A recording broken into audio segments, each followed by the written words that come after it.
Hello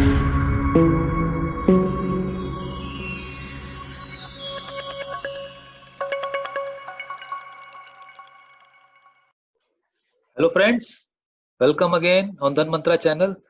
दोस्तों, कल के वीडियो के कमेंट सेक्शन में काफी लोगों ने ये निवेदन किया कि आपने जो 81 बॉन्ड्स हैं उस पे वीडियो क्यों नहीं बनाया, क्योंकि उन्होंने जब ये न्यूज़ पढ़ी कि RBI examines mis selling complaints of Yes Bank's 81 bond holders, seeks details. उसमें देखिए, several investors have received emails from Central Bank Consumer Education and Protection Department in the last 1 month seeking details of documents related to bond purchase। और इसी जो RBI की जो complain आई है, इसी के बेसिस पे यस बैंक के जो एमडी हैं श्री प्रशांत कुमार जी, उन्होंने एक इंटरव्यू भी दिया था जिसपे उन्होंने ये बोला है कि वो इस चीज़ पे ऑलरेडी इन्वेस्टिगेट कर रहे हैं। तो कई हमारे जो व्यूअर्स हैं और कई जो यस बैंक के इन्वेस्टर्स हैं, उन्हें ये लगा कि अरे भाई, ये क्या हो गया। ऐसा तो नहीं है कि यस बैंक ने जो बॉन्ड निरस्त किए थे, यस बैंक ने नहीं, जो आरबीआई ने किए थे, वो ऐसा तो नहीं है कि फिर से देने पड़ जाएंगे। देखिए, ये जो केसेस हैं अभी सब ज्यूडिस हैं, कोर्ट में इस पे पिटीशन डाली गई है। तो हम लोग लॉजिकली ही इसको बात कर सकते हैं, लॉजिकली इस प्रकार से बात कर सकते हैं कि अगर हमें ये पता हो जाए कि भाई ये केस क्या था और ये बॉन्ड थे क्या, तो आपको क्लियर हो जाएगा कि भाई इस जो केस में कितना वेटेज है। देखिए दोस्तों, आपने देखा होगा जब यस बैंक की हालत बहुत खराब थी तो आरबीआई पिक्चर में आ गया था, जब मोरेटोरियम लागू होने वाला था। तो आरबीआई ने क्या किया था, आरबीआई ने एक इमरजेंसी की सिचुएशन में जो सेक्शन 45 होता है बैंकिंग रेगुलेशन एक्ट 1949 का, उसको इन्वोक किया था।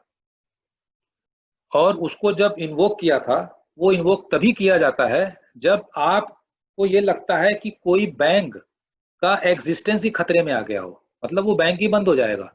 देखिए, जब कोई बैंक बंद हो जाता है तो उसमें लाखों करोड़ों लोगों का डिपॉजिट होता है, और आप मान के चलिए कि एक खलबली सी मच जाती है पूरे फाइनेंशियल सिस्टम में, और इसका जो डोमिनोज इफेक्ट होता है उससे दूसरे बैंक भी धाराशायी हो सकते हैं।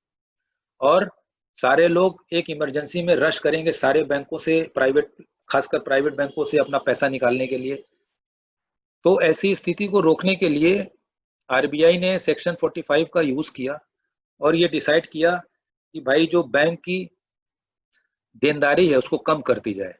देखिए, दिसंबर 2016 में 81 बॉन्ड 3000 करोड़ के इशू किए थे यस बैंक ने, और 2017 अक्टूबर में 5415 करोड़ के 81 बॉन्ड यूज किए थे, जिनकी टोटल वैल्यू बनती 8415 करोड़ के। तो यस, आरबीआई ने जो भी कैलकुलेशन की थी कि भाई इसका रिस्ट्रक्चरिंग प्लान जो उन्होंने एसबीआई और बाकी जो इन्वेस्टर थे उनके साथ डिसाइड किया था, तो नेचुरली उन्होंने बैलेंस शीट देखी होगी।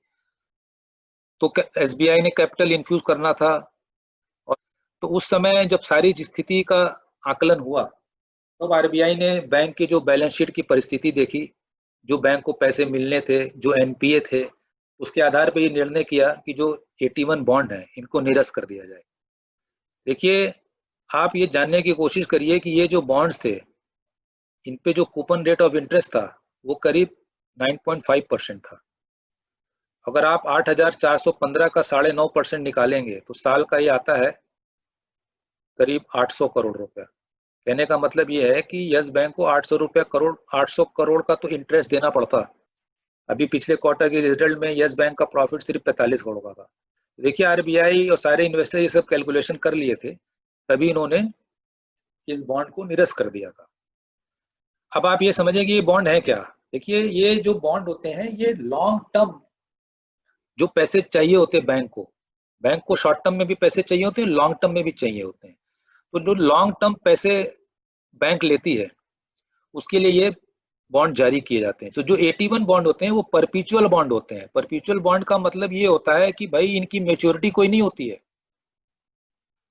तो जो ये बॉन्ड होल्डर होते हैं इनको हाई इंटरेस्ट इसलिए दिया जाता है कि भाई इनका कोई जो आपका प्रिंसिपल अमाउंट है उस पर आपका कोई हक आपकी तरफ से नहीं बन सकता है। कहने का मतलब ये है कि बॉन्ड होल्डर बैंक के पास जाके 2 साल बाद 4 साल बाद ये नहीं कह सकता है कि भाई ये बॉन्ड आप वापस ले लो, मेरे को पैसे दे दो। हाँ, बैंक ये कह सकता है 5 साल के लॉक इन के बाद कि भाई ये जो बॉन्ड है इस पे मैं आपको बहुत सारा ब्याज दे रहा हूँ, अभी मेरी स्थिति नहीं है, अभी मेरे को फंड जो है कम पैसे पे मिल रहा है, तो आप आइए और ये बॉन्ड हमें वापस करिए, अपना पैसा ले जाइए।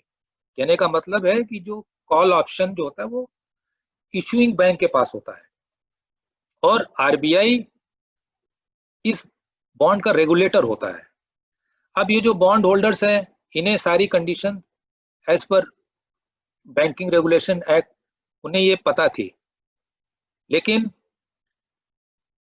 काफी रिटेल इन्वेस्टर्स का ये कहना है कि उन्हें मिस सेलिंग करी गई। खासकर देखिए इसमें छोटे छोटे इन्वेस्टर भी आ गए थे। देखिए ये जो बॉन्ड था 81 बॉन्ड, ये मिनिमम आप इसमें 10 लाख रुपए कर सकते थे, 10 लाख की फेस वैल्यू थी। जनरली अगर आप देखेंगे तो ये रिटेल इन्वेस्टर को बॉन्ड लेना ही नहीं चाहिए था, क्योंकि ये बड़े हाई रिस्क होते हैं, क्योंकि आपका प्रिंसिपल ही सेफ नहीं है। हाँ, ये बॉन्ड क्या होते हैं, ट्रेडेबल होते हैं, तो कभी भी आपको पैसे की जरूरत हो तो आप इसको बाजार में ट्रेड कर सकते हैं, तो इसके ओनर्स बदल जाते हैं। तो देखिए ये जो मामला है 81 बॉन्ड का, ये अभी कोर्ट में चल रहा है। ठीक है, लोगों ने पिटीशन फाइल कर रखी है। जब यस बैंक की रिस्ट्रक्चरिंग हुई थी तो एंटिसिपेशन में कि भाई हमें पैसे नहीं मिलेंगे, तो लोग कोर्ट चले गए थे और उस पर ऑलरेडी केस चल रहा है। आरबीआई ने अपना पक्ष रख दिया है कि भाई जो भी किया गया है वो लीगली किया गया है और इस प्रकार के बॉन्ड में ये रिस्क होता है। लेकिन कई लोगों ने ये लॉजिक दे रहे हैं कि हमें मिस सेलिंग करी गई, और अगर आरबीआई ने ये किया था तो पहले तो उनको इक्विटी होल्डर्स का स्टेक क्यों नहीं डाइल्यूट किया भाई, उनका भी स्टेक डाइल्यूट कर देते, सारे इक्विटी को जीरो कर देते। क्योंकि जनरली क्या होता है, जब भी ऐसी स्थिति आती है तो बॉन्ड होल्डर्स को प्रेफरेंस दिया जाता है। लेकिन देखिए ये जो केस था वो कोई लिक्विडेशन का केस नहीं था। जब कोई भी कंपनी लिक्विडेशन में जाती है तब ये इश्यू होता है कि भाई बॉन्ड होल्डर को आप प्रेफरेंस दे दीजिए। ये तो एक रेजोल्यूशन था, रीस्ट्रक्चरिंग था, एक ब्लैक स्वॉन इवेंट था। तो ऐसे इवेंट में देखिए आरबीआई अपना इमरजेंसी पावर यूज करती है। अब आप लोगों के मन में ये विचार हो रहा होगा कि कहीं ऐसा तो नहीं है कि भाई ये पैसे यस बैंक को वापस देने को पड़ जाए। देखिए मुझे तो नहीं लगता है, क्योंकि देखिए बैंक जो सुप्रीम कोर्ट होता है या जो कोर्ट होते हैं वहां पे इमोशन और लॉजिक से काम नहीं चलता है, वहां कानून से काम चलता है। देखिए जो रिटेल इन्वेस्टर थे छोटे छोटे वो बहुत कम है इसमें, मेनली तो बड़े लोग इन्वेस्टर्स होते हैं, जैसे निप्पन लाइफ ने किया था, they are very big asset management company. Indiabulls ने काफी इन्वेस्टमेंट किया था 81 बॉन्ड में। फ्रैंकलिन टेम्पलेटन ने किया था। देखिए कुछ इंडिविजुअल इन्वेस्टर भी हैं, जैसे आपने सुना होगा मिस्टर जिग्नेश शाह का नाम, जो 63 मून के ओनर हैं। उन्होंने करीब 300 करोड़ इन्वेस्ट किए थे। तो दोस्तों इस वीडियो को मैं बहुत लंबा नहीं करूंगा, मैं आपको समरी में ये बता दूं कि ये जो आरबीआई ने लेटर लिखा है यस बैंक को, क्योंकि बहुत से रिटेल इन्वेस्टर ने आरबीआई को लिखा है। देखिए आरबीआई क्या है, एपेक्स बैंक होता है। आपने देखा होगा कई बार टीवी पे ऐड आता है कि भाई आप अनजाने लोग जब आपको फोन करके आपका एटीएम पिन मांगते हैं या आपको अनजाना ईमेल आए उसका जवाब मत दीजिए, तो ये सब आरबीआई की तरफ से होता है। वो एक कंज्यूमर और इन्वेस्टर के इंटरेस्ट को मेंटेन करता है।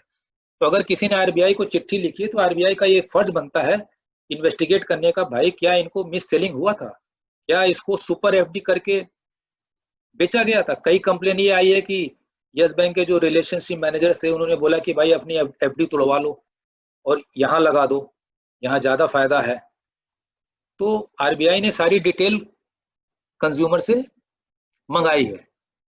देखिए मुझे क्या लगता है इसमें, देखिए जो बड़े इन्वेस्टर्स हैं वो तो देखिए ऐसे कहीं इन्वेस्ट नहीं करते हैं, तो मुझे तो नहीं लगता है उन्हें कुछ मिलेगा। हाँ, हो सकता है जो छोटे रिटेल इन्वेस्टर हैं जिन्होंने 10 लाख रुपए लगाए हो, 15 लाख लगाए हैं, उनके बारे में एज ए एक्सेप्शनल केस हो सकता है आरबीआई सोच ले कि भाई उन्हें बोले ठीक है आप ये बॉन्ड आपका वैलिड रहेगा, लेकिन इस पे जो इंटरेस्ट रेट है कम हो जाएगा।